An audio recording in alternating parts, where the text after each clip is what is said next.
Parang gusto ko nang palitan yung jowa ko ah. Anong sabi mo yan? Ano yan, damit?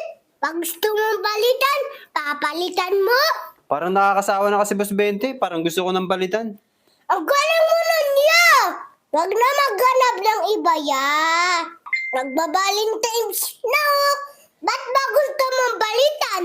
Lakas ng toyo, Boss 20. Diyos, tayo lang pala eh. Huwag ka na maghanap ng iba ya.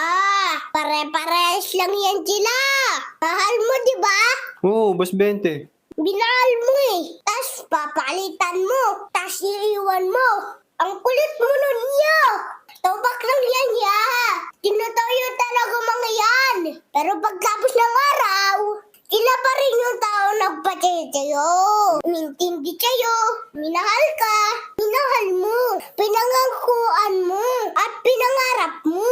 Yung nangliligaw ka sa kanya, dami mong sinabi. Puro magagandang bagay. Tapos ngayon, pagkatsawaan mo, huwag kang ganun niya.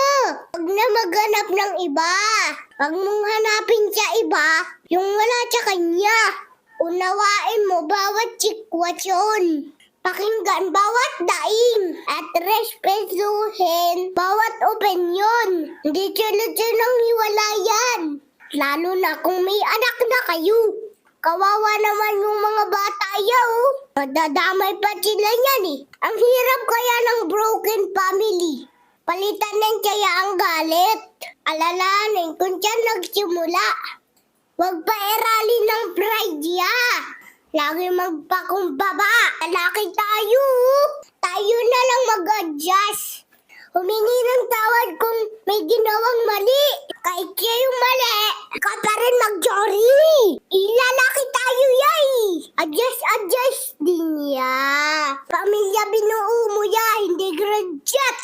Kapag ayaw mo na, maglilip ka na lang. Huwag na maghanap ng iba ya. Nadya uli ang pagsisisi ya. Pero nadya umpisa lahat. Kung bakit kayo nagsimula, ayusin mo buhay mo ya para sa pamilya. Ayos ba Kuya Dungdong? Ayos!